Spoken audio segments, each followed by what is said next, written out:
యోగ వాసిష్టం కథల్లో ఈ రోజున మరల ప్రబోధిస్తున్నాడు వశిష్ఠుల వారు శ్రీరాములకి.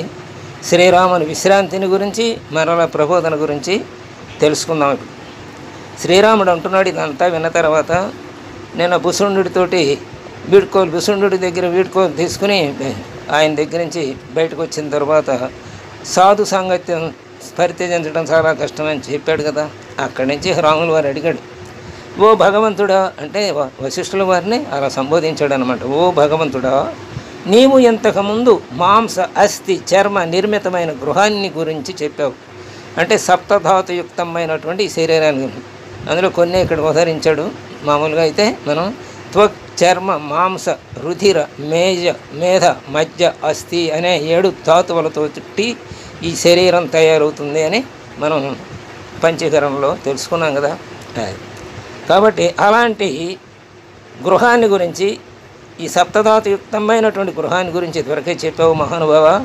అది ఏ విధంగా నిర్మించబడింది, ఎక్కడి నుండి వచ్చింది, అది ఎట్లా స్థితిని పొందుతోంది, అందులో నివసించేది ఎవరు, ఈ విషయాలను నాకు తెలియజేయండి అని రాముల వారు వినయంగా వశిష్ఠుల వారిని అడిగాడు.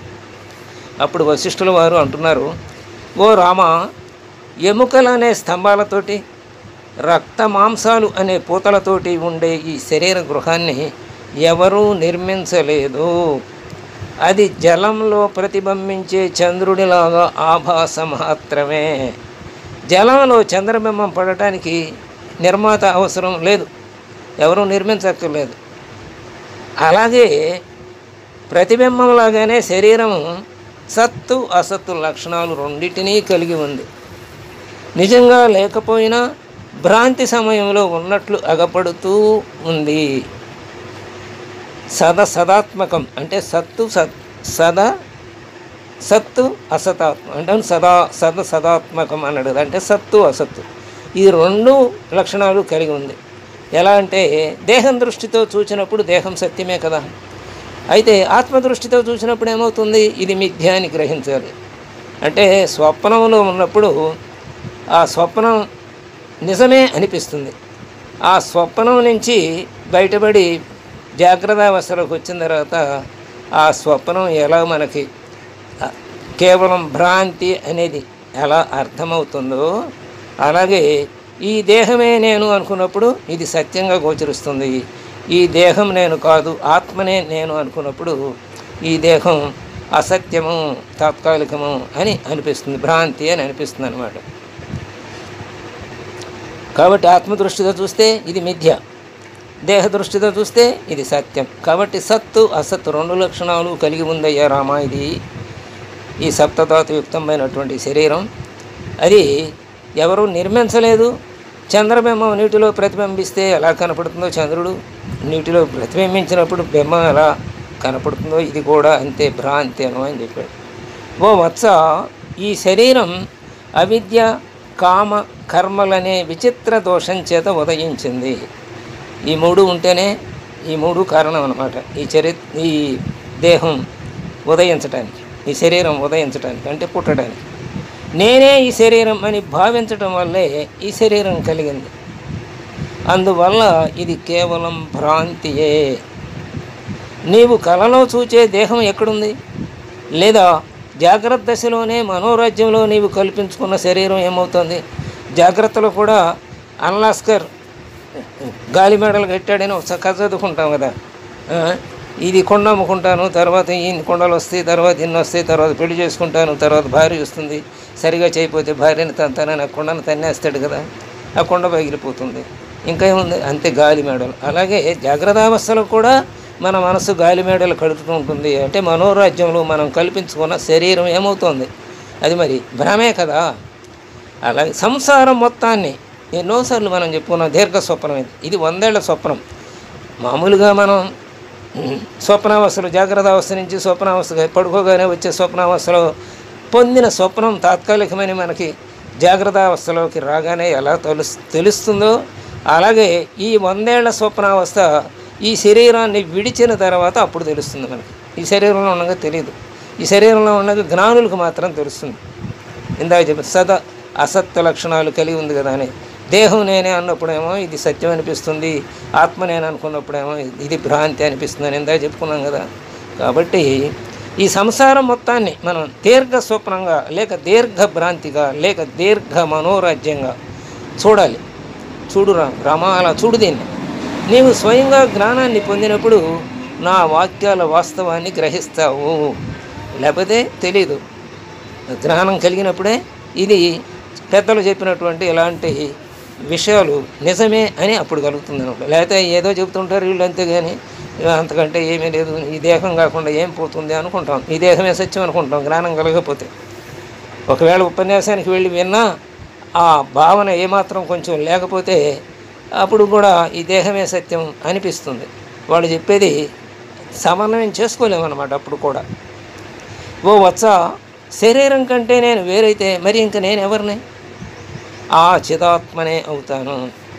నేను అహం కాను, ఈ భోగజాలాలు సత్యాలు కావు అని భావిస్తే, అంటే దేహం నేను కాను, ఈ భోగజాలాలు సత్యమైనవి కావు అని కానీ ఎప్పుడైతే భావించామో అప్పుడు వ్యర్థ ఆడంబరం అయిన ఈ జగత్తు అనర్థాన్ని కలిగించలేదు. ఈ జగత్తులోనే ఉంటాం, ఈ జగత్తులో అన్నీ పొందుతూ ఉంటాం. ఎవరో వస్తారు మన పుట్టినరోజున, పెద్దగా మన మీద గౌరవం ఉన్నవాళ్ళు ఏయో బహుమతులు ఇస్తుంటారు. అయినా మనం దానికి ఉప్పొంగిపోం. ఇవన్నీ సహజము. ఇవన్నీ ఒక నాటక రంగంలో నటునికి అది ఎంత తాత్కాలికం అనిపిస్తుందో మనకు కూడా అది అంతే అనిపిస్తుంది. ఇప్పుడు ఈ ఆడంబరమైన జగత్తంతా ఏమి అనర్థాన్ని కలిగించలేదు. వాటన్నిటిని స్వీకరిస్తాం, అక్కడ ఆనందాన్ని పొందుతాం, వాళ్ళకి పొందినట్టు వాళ్ళకి కనపడుతుంది. అలాగే ఇదంతా తాత్కాలికమే అని మనసులో మాత్రం అలా ఉండిపోతుంది మనకి జ్ఞానం వచ్చినప్పుడు అన్నమాట. కాబట్టి ఈ జగత్ ఏమీ అనర్థాన్ని కలిగించదప్పుడు. ఎప్పుడైతే ఈ శరీరంనే కాదు, ఈ భోగాలన్నీ సత్యం కావు అని ఎప్పుడైతే భావిస్తూ ఉన్నామో, మనం ఎన్ని సన్మానాలు పొందినా మనం బీకిపీ పెరగదు, మనకి సమస్థితిలోనే ఉంటాం కాబట్టి. అవి ఏమీ కూడా ఈ ఆడంబరాలు మనని ఏమీ అనర్థాన్ని కలిగించలేవు. లేకపోతే ఏమవుతుంది? అహంకారం పెరిగిపోతుంది. కాబట్టి నేను సర్వమయుణ్ణైన చిత్స్వరూపుణ్ణి అని కూడా భావించుకోవచ్చు అని. ఈ రకంగా దేహం అనర్థాన్ని, దేహం తాత్కాలికమే అని, నేను చిత్స్వరూపుణ్ణే, సర్వమయుణ్ణైన చిత్స్వరూపుణ్ణే అని కూడా భావించుకోవచ్చు. అది మంచిదే. ఈ రెండిటిలో నీకు ఏది బాగుందని తోస్తే దాన్ని భావించు. అంటే ఈ శరీరం కంటే వేరుగా నేనున్నాను అని, ఇవన్నీ ఈ భోగజాలన్నీ నాకేం అనర్థాన్ని కలిగించలేవనన్నా భావించు. లేకపోతే నేను చిత్స్వరూపుణ్ణే, అంతటా ఆవరించిన చిత్స్వరూపుణ్ణేనైనా భావించు. అప్పుడు ఈ రెండిటిలో నీకు ఏది బాగుంది అనిపిస్తే, ఏది బాగుంది అనిపిస్తే దాన్నే పట్టుకుని ఉండు, దాన్నే ఆ రకంగానే ఉండు అన్నాడు. లేదా రెండిటినీ ఆచరించు. వాస్తవంగా రెండు ఆచరిస్తే ఇంకా గొప్పదే. ఎందుకంటే వాస్తవంగా రెండు అనుభూతులకే వస్తుంటాయి. సన్మానాలు జరిగినప్పుడు కానీ, అలాగే మనని ఎవరన్నా చేసినప్పుడు కానీ, జగతాడు చేసినప్పుడు కానీ సమస్థితిలో ఉన్నాం అనుకోండి, అది అవసరమే. అలాగే నేను ఎప్పుడూ అంతటా ఆవరించిన చిత్స్వరూపుణ్ణే అనే భావన కలిగి ఉన్నాం అనుకోండి, రెండు ఉంటే ఇంకా మంచిదే. అందులో ఏ భావం ఒకటి కలిగినా మనకి సమస్థితిలో ఉంటాం.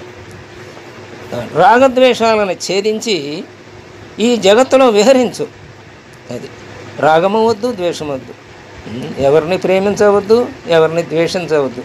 అంతా ఆత్మస్వరూపమే అని భావించామనుకోండి, అప్పుడు అంతా నేను అనుకున్నప్పుడు ఎప్పుడు ఒకే భావంలో ఉంటాం మనం. ఎవని శరీరం అనే త్వరలో రాగద్వేషాలనే పాము చొరకుండా ఉంటుందో అతడే కల్పతరువు.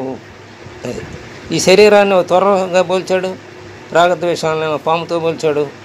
ఈ శరీరం అనే త్వరలో రాగద్వేషాలనే పాము కనుక ఉంటే అప్పుడు వాడు అప్పుడు లోనవుతాడు.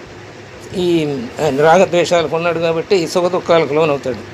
అవి లేవు అనుకోండి, ఆ రాగద్వేషాలనే పాము దూరలేదనుకోండి శరీరం అనే త్వరలో, అప్పుడు హాయిగా ఉంటాడు. కల్పతరువు అంటే ఏది కావాలంటే అది వస్తుంది. అంటే ఎప్పుడూ కల్పతరువు ఎప్పుడూ మంచిగా ఇస్తాయి కదా, మనకి మంచి భావనలతో ఉంటే మంచిగా జరుగుతాయి కదా. అది ఆ మంచి చెడు అనేది కూడా ఉన్నది. అసలు అంతా వచ్చిందాన్ని స్వీకరించటమే అంతే. బుద్ధిమంతులు, ధైర్యవంతులు, మంచి చరిత్ర కలవారు, శాస్త్ర పాండిత్యం కలవారు అయినా కూడా రాగద్వేషాలు కనుక పొందితే వారు కూడా సామాన్యులే అని చెప్తున్నాడు. ఓ మహాబాహు, మేలుకో, లే, నేను నిన్ను మాటి మాటికే మేల్కొల్పుతున్నాను అంటూ వశిష్ఠుల వారు మళ్ళీ రాముల వారిని సంబోధించి మాట్లాడుతున్నాడు. ఓ ప్రబుద్ధుడవై అనామయమైన ఆత్మస్వరూపుణ్ణి, ఆత్మసూర్యుడిని వీక్షించు. నేను చల్లని జ్ఞానం అనే నీటిని వర్షించి ప్రబోధం కలగజేస్తున్నాను. నీవు ప్రబుద్ధుడివి కా, పరమ జ్ఞానాన్ని పొందు, సత్యస్వరూపాన్ని దర్శించు, మిథ్య అయిన జగద్భ్రమాన్ని త్యజించు. వాస్తవానికి నీకు జన్మ దుఃఖ దోషాలు లేవు. ఈ భ్రాంతులన్నిటినీ వదిలి ఆత్మలోనే సుస్థిరుడవై ఉండు అని వశిష్ఠుల వారు రాముల వారికి చెప్పారు. ఇదంతా ఎక్కడ జరిగింది? దశరథుడు విశ్వామిత్రుడు వచ్చినప్పుడు రాముల వారిని ప్రవేశపెట్టమంటే రాముల వారు అప్పటికే లోకమంతా పర్యటించి ఒకసారి వచ్చి ఇదంతా భ్రాంతి అని భావించి నిర్లిప్తంగా ఉంటే ఆ సమయంలో భట్టుడు వెళ్ళి తీసుకొచ్చినప్పుడు జరిగిందనమాట. అక్కడ ఇలా ఉండటానికి కారణం ఏమిటి అంటే చెప్పాడు, దీని మీద నాకు విరక్తి కలిగింది అని. అప్పుడు విరక్తి కలగటం మంచిదే, కానీ వ్యవహారం ఎలా నడపాలో, ఆ విరక్తితో ఉంటూ వ్యవహారాన్ని ఎలా నడపాలో జగత్తులో చెప్పడానికి ఇవన్నీ చెప్పారనమాట. అందుకే అన్ని భోగాలు అనుభవించు, అవన్నీ ఒట్టొట్టివే అని భావించు అని. అదే ఇప్పుడు తరగా రాముల వారికి చెప్పిన వశిష్ఠుల వారు చెప్పిన బోధ. ఎందుకంటే వశిష్ఠుల వారు ఆయన గురువు కాబట్టి విశ్వామిత్రుడు వశిష్ఠుల వారికి బాధ్యతను అప్పచెప్పారనమాట. ఇది మొదట్లో మనం విన్నది. కాబట్టి వాల్మీకి ఇప్పుడు అంటున్నాడు, వాల్మీకి అలా శిష్యులకు చెప్పాడు. ఈ విధమైన వశిష్ఠ మహర్షి ప్రబోధన గ్రహించి రాఘవుడు ఆత్మలో విశ్రాంతిని, పరమానందాన్ని పొందాడు. అలాగే ఆ సభలోని వారందరూ ఉపశమనం పొందారు. దాన్ని గమనించిన వశిష్ఠుడు రాఘవుని విశ్రాంతి నిలవటం కోసం, మరి విశ్రాంతి పొందాడు కదా, అది నిలవాలి, తాత్కాలికం కాకూడదు, తన వాక్కుల్ని కాసేపు ఆపాడన్నమాట. తాను చెప్పే బోధంతా ఆపాడు. ఈ విధంగా అర్ధముహూర్తం గడిచిన తర్వాత, ముహూర్తం అంటే 45 నిమిషాలు, అర్ధముహూర్తం అంటే 24 నిమిషాలు. ఆ అర్ధముహూర్తం గడిచిన తరువాత ముందు చెప్పిన విషయాన్ని దృఢం చేయటం కోసం వశిష్ఠుడు ఈ విధంగా పలికాడు.